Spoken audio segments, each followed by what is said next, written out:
Phil Henry Show. Did you hear me reading from your catalog, Melissa? What'd you think? Funny. I want to buy some of this stuff. As a matter of fact, I want to get that. I gotta get that thing where you take the pill and makes the Boston cream pie taste like fish food. That's great. And those gloves. You wake up wearing those gloves with your hand cream in them. I got your hand cream. Get out of here. Okay, 1-800-449-8686, Phil Henry Show. Are you guys reading about this Firestone recall at Firestone? Let me ask you this. Do you guys read? Well, if you do... Oh, it's on TV. Never mind. Have you guys been watching TV about this Firestone recall? Firestone, one of the world's biggest tire makers, is expected to recall millions of tires for light trucks and sport utility vehicles because of mounting reports that some models may have contributed to 46 deaths, and this according to ABC News. This is getting bigger and bigger. Company officials met Tuesday behind closed doors with Ford Motor Company, as well as the government regulators, and determined that a recall was needed. An announcement is expected to happen today. The recall comes because of an increasing number of reports that these tires can come apart on the road, sometimes causing serious and even fatal accidents. Okay, now what kind of tires have I got on my car? I'm trying to think. I can't even remember. I think they're good. Yes, they're Goodyear. Thank God. You got Goodyear? Beverly Hills Automobile Association is an organization of sports car enthusiasts and automobile enthusiasts in Beverly Hills, California. Their president is Ted Bell. He also is the owner of Ted Bell's of Beverly Hills Steakhouse. And I know business is good at the steakhouse. How are you guys enjoying life this summer?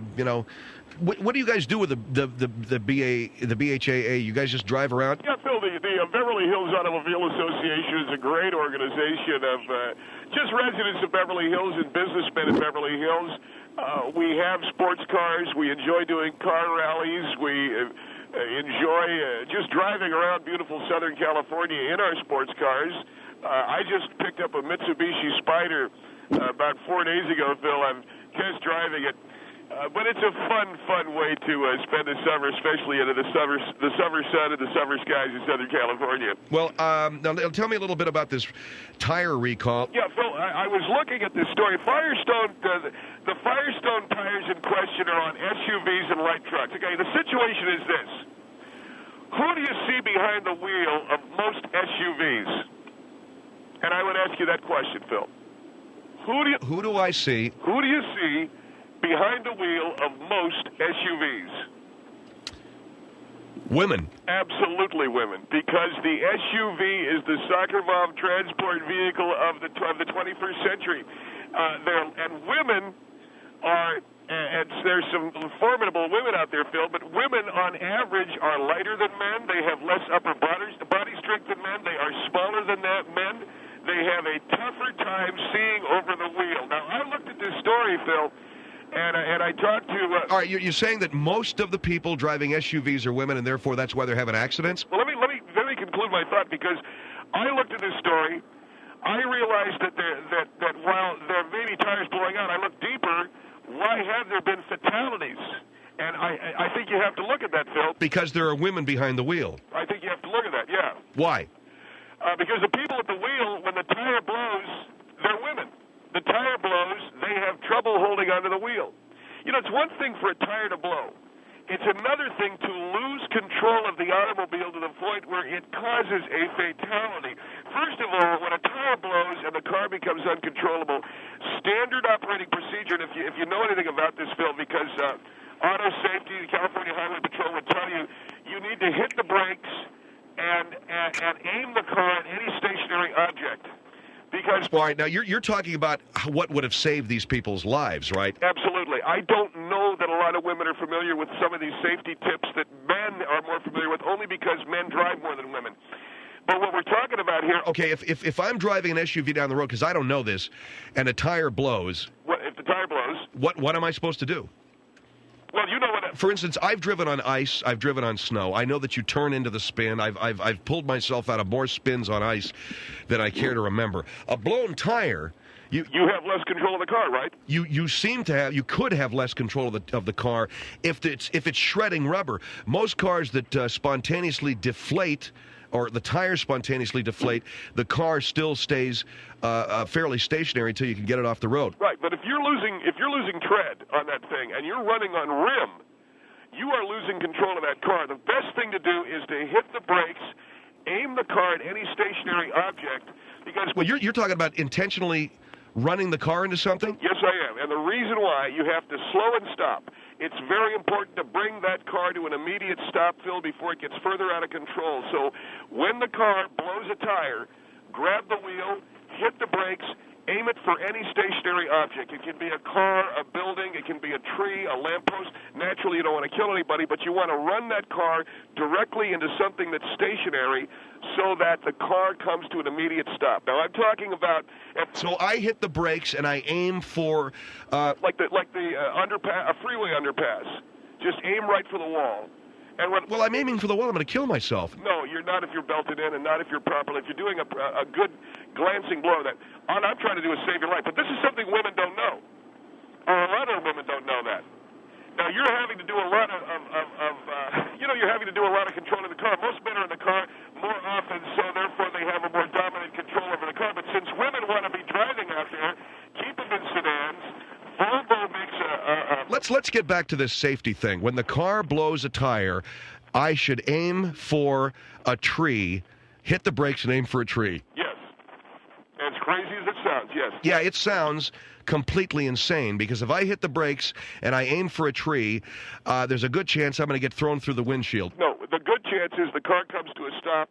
You've got to get control over that automobile, and the way to get control over it is to bring it to an immediate stop. If you're wearing a seatbelt, you are going to be fine. You've got airbags. The head-on is not the deadly event that we have so often and certainly experienced in the past. Aim for a tree, hit the brakes, and aim directly for a light post or a parked car. That's the best thing to do to bring the car to a stop.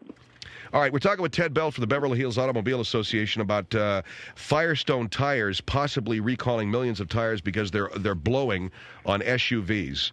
Our number is 1-800-449-8686. Ted, you mentioned that women should not be driving SUVs because they don't have the upper body strength. No, it's a lot of automobile for a woman to be driving, Phil, and I think that's where you're seeing a lot of these blown tires on SUVs that women are driving. Now, I think women should be in sedans. Volvo makes a great car for women. I was kidding my wife, Phil, the other day, as a matter of fact, that Volvo sounds a lot like vulva, if you think about it. And she got mad at it. Yeah, that is in bad taste. Yeah, I knew that you'd get angry, too. But do you understand what I'm saying?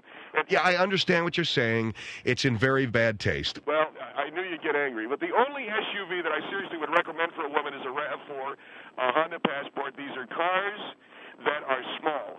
And you get me I'll tell you something right now, Phil. The other thing is you have these soccer moms who are driving these SUVs. You do have a weight consideration. Are you telling you to say there's extra weight because of the kids? Extra weight because of the kids, because of the women, too. If you have a woman who has kids, that means she put on an extra 40 pounds when she was pregnant. Now, you put that weight into a large 250 or 300 horsepower SUV with a Firestone tires that are underinflated, and I got news for you. She's going to visit hell before she gets home. Okay? Well, you're saying that the woman is too heavy? She is too heavy in a car with 4 or 5 kids. That tire automatically underinflates, and now you've got a flaming chassis sailing into a barranca because you had too much weight on an underinflated car. My wife, Phil, and I'm going to tell you this right now, never gets within 20 feet of the driver's side of our Escalade or our Navigator, and she only weighs 120 pounds. You don't let her drive it? I don't let her drive it. All right, well, let me tell you a story. All right. No, wait a minute. I know what you're going to say. Your wife drives one. You better believe it. My wife drives an SUV, drives the kids to and from school, drives it to and from the... Does she do a lot of freeway driving? Hold on for just a second, okay? No, did she do it? Just hold on for a minute. My wife drives an SUV, and she's never been in any... She has never become a flaming chassis sailing into a barranca. And for you to put it that way... Phil, there are 46 fatalities. It's possible these tires caused it. And what I'm telling you is, you put some fat woman in there who's had 4 kids, and now we're really kind. Well, let's call a spade a spade. A woman who's been pregnant doesn't get the weight off. She keeps 40 pounds. Now there's an extra 40 pounds in an SUV. Tire underinflates. Freeway driving. You've got 4 little kids in the back seat. Now you've got a woman. You've got 5 people basically screaming. Okay, 5 screaming people as that thing sails over the barranca by the side of the freeway and right into the rooftops of a mobile home park. Do you want that? You know, you describe that in such floral terms. I am trying to get you to see reality. Yeah, it sounds almost like you're enjoying it. Hold the line for a minute, Ted, okay? Yeah, but Phil, I've got a wife, too. I love her. I care about her. No, I was making the point with you that my wife drives an SUV and has never sailed over a ditch by the side of the freeway into the rooftops of a... God! You take an overweight woman and 4 kids in an SUV, and it's a flaming chassis sailing into a barranca. Did you hear that guy? All right, 1-800-449-8686. The Phil Hendry Show here. We're talking with Ted Bell about the possibility there'll be some Firestone tires recalled. A lot of these tires that are automatically shredding or blowing on the freeway are on SUVs or light trucks. Ted says that most people who drive SUVs are women. And one of the reasons there have been fatalities isn't so much that the tires are blowing, it's that the women are losing control of the car. And that's an interesting point of view, given the fact that it's not necessarily putting all the blame on Firestone. 1-800-449-8686, Phil Hendry Show. You let your wife drive, though? No, I don't let her drive the SUV. Phil Hendry Show, 1-800-449-8686. Firestone tires may have recalled several million tires as the result of some of them possibly spontaneously shredding on the freeway and possibly causing fatalities. And I keep saying the words possibly because we don't know for sure. I also don't know whether they've recalled the tires or not. So maybe we can find that out. But in any event, Ted Bell is on the line with us from the Beverly Hills Automobile Association talking about the possibility that these are, this isn't so much the tires causing the fatalities, Ted? Yeah, no, what I'm saying is it's possible that you've got a lot of women driving SUVs, and I am not trying to put down women or their ability as drivers, but I will tell you this much. You know as well as I do, most of the people out there driving SUVs are female. Are they controlling these cars? I don't know. Do they have the strength to control the car properly? I don't know. You've got a lot of screaming kids in the back seat. You've got a woman who could be anywhere from 5'1" or 2 or 3 on up. Tire blows. Does she have the ability to control you're talking about a vehicle, Phil, that weighs an awful lot, 300 horsepower. They're generally very wide vehicles. I think it's a tough thing to control even for a man. And for a woman to suddenly go from bringing the kids home from soccer practice or coming home from the grocery store, gleefully looking forward to a dinner that they're going to prepare together, and the next thing you know, you're upside down in a field with one cigarette spark touching off a fuel puddle. I don't... What are you talking about, man? Well, I think you know. So the woman and her kids are upside down with a fuel puddle? You're talking about blown tires, right? Yeah, but you're painting such a view of this thing. It's frightening what you're saying. I mean... Phil, there were 46 fatalities. All right. I understand that. But whether or not it was caused by female drivers is something else entirely. 1-800-449-8686. Palmdale on the Phil Hendry Show. Hello. Hello. Yes, ma'am. I just wanted to call and say that your guest speaker is chauvinistic. Just because we're females and we have children doesn't mean we're overweight. And we are capable of handling vehicles. There are women out there driving semis. You have a kid, you put on weight. If you have a kid, you put on weight. I have 3 children. I still weigh the same as I did before I had them. But you put weight on? No, I did not. Oh, come on. If you're pregnant, you're putting on weight. You might have taken it off, but you're putting on weight. Regardless, if you weigh 30 pounds more, that could be a child, or it could be another passenger.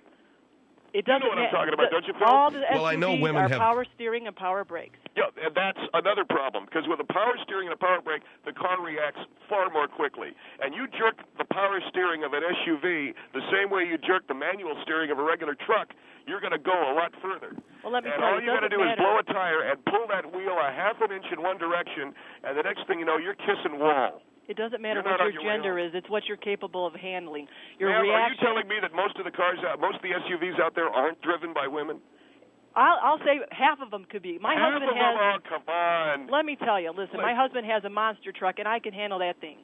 Good. Okay? You're one woman and I don't know how many millions. Look, there's a possibility. But see, you're a poor representative of the Auto Club because you're being chauvinistic against women. I belong to the Beverly Hills Automobile Association. I'm not chauvinistic, but I'm telling you as are, a woman because who you're puts on stating weight, it's women, and it has nothing to do with your gender. You don't know it. It's your capability of handling the vehicle. You don't know that. You know yes, what? You just don't like what I'm saying, but you don't know. Hey, I've seen a lot of maniac drivers out on the road. I don't know how you can say that most SUVs are driven by women. Oh, come on, Phil. That's why they're bought. They're soccer mom vehicles. They're passenger cars. They're today's station wagon. Don't be so politically correct that you can't agree with me at least once. And I just don't know that it's true that most of them are driven by women. You may be right. And in which case, what's the possibility that they're not being controlled properly because the women are smaller, don't have the same access to, they can't see over the, can you see over the wheel of an SUV? Where are your statistics? I'm saying, based upon my experience as a driver, can you see over the wheel of an SUV, yes or no? What do you mean, can she see over the wheel? Yes, I can. And you don't have a phone book there? No, I don't. I'm 5'10". All right. How many women are 5'10"? There's another good question. Most but of them it doesn't small. matter about height either. I have a friend who's only 5'4", and she could drive a motorhome. All right, but I just think that you're not. I don't think that you're representative. Most women put on weight, where are your and most women put on. You know, most women put on weight, and most women can't see over the wheel. The only women that can handle a big vehicle yeah, but is how probably. many men are overweight? Look at the average woman weigh 150 to 200 pounds. I'll give you this. They probably live in the Midwest. Look at the men that weigh 200 pounds and more. All right, ma'am. Thanks for your call. 1-800-449-8686. Harrisburg on the Phil Hendry Show. Hello. Yeah, I'm listening to this guy here that's telling people how to properly stop their car if a tire blows out. I used to teach defensive driving to trucking company schools. Now, Ted, you're saying that the best way, if the tire blows, the best way is to put on the brakes. Put on the brakes and aim for a stationary object. You've got to stop that car. You've got to stop the car, but yes. You never aim for a stationary object. Your whole theory is based on you hit that stationary object and the car stops. Right. You hit that stationary object off center and you're driving, let's say, an Excursion, which my wife does drive improperly, and it doesn't hit center. Your wife drives an Excursion. It doesn't hit center, and it spins around, and it whacks into another car. Wait a minute. Your wife drives an Excursion? Good luck to you, my friend. My wife drives an Excursion, and I'll tell you what, she doesn't have to put a phone book there because the Excursion with the full boat has, the 7-way adjustable. Oh, that thing is huge. Yes, it is. That thing is going to be an oil tanker someday with her driving it. And I feel safer with her driving gas. Now. You want to see the thing sailing down the road spilling gas? You got to get your wife off the road. She's got to kill somebody. First of all, it's diesel, and second of all, that spilling the way you're gas. telling people to stop their car is the exact opposite way they should. If the tire blows, you do not jam on the brake. That causes you to lose more control. All right, well, I'm sorry, you misunderstood. I don't mean jam on the brakes. I'm saying you need to brake, and you need to get that car stopped. But what you're saying, Ted, is you aim the car. You said aim the car for a freeway underpass. The bridge abutment. The abutment of a freeway overpass, just aim it right in there. Right. That'll cause instantaneous death. I don't care if you have airbags or you're strapped in properly. Well, what do you want to do? Go sailing out of control into a river? I want you to... What are you Where are you coming up with these explanations? How many times do you drive down a freeway and you're 2 feet away from a river? And second of all... Well, you live in Pennsylvania. You've got the Allegheny Actually, I live in Indiana, and I'm driving in Pennsylvania. All right. Well, in Pennsylvania, they got 3 rivers running through one big city there. What do you call it? Pittsburgh. Exactly. So you can sail into a river trailing motor fuel, and you hit that river, and you become a lake of fire. Oh, my God. No, I don't become a lake of fire. And the proper way to stop a vehicle is to gently touch the brakes and slowly come to a halt. And if you blow a steer tire and you start to lose control, the proper way and the way you're supposed to be taught is to press the gas to regain control and take pressure off the front tires. And that's the way you're taught. Well, I'll tell you this, my friend. 80,000-pound tractor trailer. All right, I'll tell you this much. I got a Jaguar. I got a brand new XJR. That's nice. God forbid some overweight mother blows a tire and hits my Jag. That's Because terrible, we become 2 fireballs. Well, no, I don't want anybody to die. I'm 6'2", and I am 280 pounds. I'm overweight. What's the difference with me and this car? The only problem is you're going to cause a grease fire with all that fat. I'm just kidding. All right, hold the line here. 1-800-449-8686, Phil Hendry Show, grease fire. Phil Hendry Show, 1-800-449-8686. To our listeners in San Diego who usually listen to, I don't know what you listen to in San Diego, frankly. I don't know what you've been used to all these years down there. NPR, Dr. Joy Brown, the sleepy little kind of town that you are.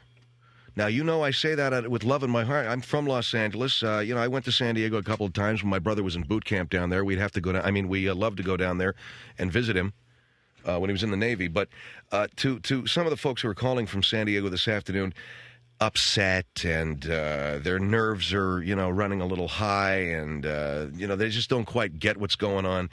Bug off, okay? Go listen to something else.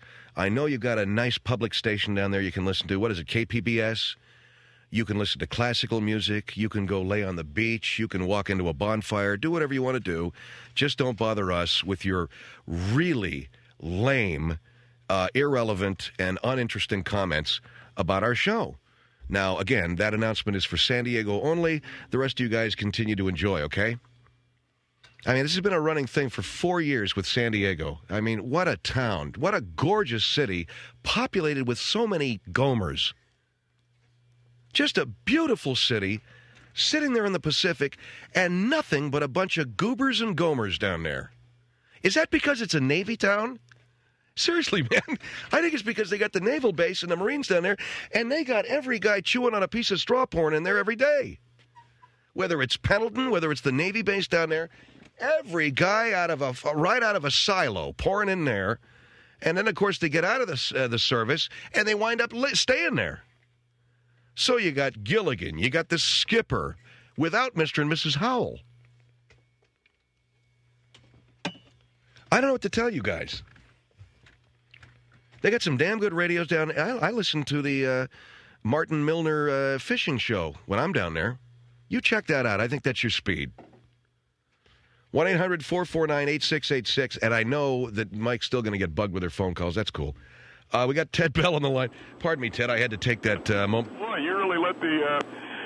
well, I just had to. You really let them have it, huh? Yeah, we did it. Okay, we got Ted Bell with us. Firestone possibly recalling tires because of the fact that they're shredding on some cars, and 46 fatalities. Yeah, my understanding is, Phil, it's a possibility of 46 separate fatalities have been caused by these cars. But I want to go back to something that I said about women being overweight. I'm not trying to say that all women that have children are overweight. I'm saying that a woman who has kids, it's possible that she has kept the weight on, and now you're really putting a strain on the springs and the shock absorbers of that car. A woman who's put on another 40 or 50 pounds and for whatever reason decided she just wasn't going to lose the weight after having the 4 kids, you are putting a lot of strain on the metal. You're fatiguing a lot of the metal joints. Well, how fat is she, for crying out loud? Well, I said, man, you're making it sound like an elephant climbed into that thing. And I'm saying that it's extra strain on the car. And when you put that much weight in there and the tire blows, I am telling you, hit the brakes, run directly into a wall or a truck or something, because if the car continues to go, Phil, if you allow that car to continue to sail out of control, I guarantee you that it's from about, I'll say a mile away, it'll be a ball of fire dropping into a ravine. That's all they'll see. From about a mile away? About a mile off. Carlisle on the Phil Hendry Show. Hello. Carlisle, hello. Oh, hi. Yes, ma'am. I just have a comment for your guest. First of all, my Ted Bell. weight How are you? fine. My weight has nothing, my lack of weight or my weight has nothing to do with my ability to handle a vehicle, regardless of the size, whether it is a small little vehicle that'll fit underneath the tractor trailer or a large one such as an SUV. Your weight has nothing to do with it. My weight has nothing to do with my ability. I don't think that that's a very intelligent comment. I mean, forgive me, but of course it does. My weight I'm not saying does not have anything to do with my ability to handle a vehicle. This lady is not overweight, in other words. Is that what you're saying, ma'am? Yes, that is correct. Oh, okay. Second of all, I drive 40,000 miles a year for business, and I have not had an accident. All right. Second, good. Most men, even if they are not overweight, are going to weigh more than a woman who has put on 30 or 40 pounds. That's a good point. That's true, too. But women carry all of these the women carry all of the weight, and forgive me, but women carry all of their weight in their ass. Men's weight is spread out more often. Not necessarily. Men a lot of men carry it in their belly. A lot of men carry it in the belly, which is different from displacing it to the ass area. And when you got all that ass weight, okay. Women carry all of this weight. I think your wording is also very crude. Yes, it is. I am a lady, and I appreciate to be talked to as a lady. I'm sorry, but what I'm saying was you got a lot of weight in the rear end, let's say, in the hips and the rear end. It's harder on the shock absorbers. Now you're talking about the metal heating up, and when the metal heats up, it gets softer. Now the springs begin to... I don't know what it... I'm sorry, but a woman that weighs 140... What are we talking about, the Challenger blowing up here? No. If you're talking about a woman getting into an SUV with butt weight... If a woman weighs 140, 150, even 160 pounds, she is not putting any more strain on that vehicle than a 200 or 225-pound man is. I disagree. If you've got all that weight in your rear end and you've got metal fatigue... It doesn't matter. It's all going to be focused on one spot on the seat. Whether it be a man or a woman, it's all going to be focused on that seat area. The seat sits directly over the oil pan and transmission area. Now the metal heats up. It starts to split and splinter. Okay, now fluid starts hitting the street. Wait a minute, Ted. Are you saying because a woman's heavy, she's so fat, she's going to cause the metal to splinter under the chassis? Right. And a lot of those metal splinters can get into the tires and cause the tire to automatically deflate. So why don't you people listen to me? God. If what you're saying, take it this step out. So what you're saying, you've got an SUV that is a much heavier, much sturdier made vehicle than a lot of these little two-seater type vehicles. Right. Then we should be seeing more of that type of situation happening, more of the bodies disintegrating on the smaller two-seater little four-cylinder engines than we do on the large vehicles. No, you don't, because you got more engine heat coming off those SUVs. I don't know why I'm even trying to explain it to a woman anyway. Forgive me, but do you understand cars? Yes, I do. I have worked on cars. The only thing a woman wants is a vanity mirror on the passenger side is what it's been. All right, Ted. I'm sorry. No, all right, I appreciate your time. Thank you very much, ma'am, for your call. Is a little bit... Well, okay, thank you very much. What do you mean, the metal fatigue splinters? You're getting 180 pounds of what is called AW, okay? Look at the driver's manual on what most cars can carry in AW. I don't know what AW is. Ass weight. Okay? Check the driver's manual. Check the specs. Yeah, man, I'll go out and check that, okay? I'm telling you, Phil, you can joke around, but we're talking about saving lives. Here is Gresham, Oregon on the Phil Hendry Show. Hello. Hello. Yes, ma'am. I want to respond to the man who claims that women can't drive as well as men. Look up that AW number, Phil. SUVs, big trucks. I've driven a moving van, and I've not been trained professionally, although my husband drove a big truck, and he explained to me it takes a lot longer to stop, etc. Well, duh. But I've driven in a pickup truck, which we own now. It's a crew cab, 21 feet long. What's the AW bearing on that? And crossed. What's the what? The AW bearing on that. In other words, on the passenger truck you have. It's a 9,500 gross vehicle weight. Okay, but what's the AW it can bear? Excuse me, but they don't give that in the specs, and well, you know what? A lot of outweigh us by at least 40 pounds. I'm talking about AW weight, though. What's your AW as opposed to his? And that's important to know. I'm 120. He's 160. No. What's your AW? Excuse me, but I don't want to talk to anybody that's that filthy mouthed. Goodbye. Oh, all right. So she's at 120 pounds. That must mean her AW is about 100 pounds. Well, she doesn't like the idea of you saying ass weight. It's right there in the owner's manual. I'm looking through my owner's manual. I don't see no AW. Well, mister, I'd go back to the dealer and... Yeah, I'll go back to the dealer. I'll find out what the AW is on my car. Okay, Ted. By the way, Mike, can we get an update on that Firestone story? Because I don't know, frankly, if they recalled the tires. They said they were thinking about it. 1-800-449-8686. Ass weight.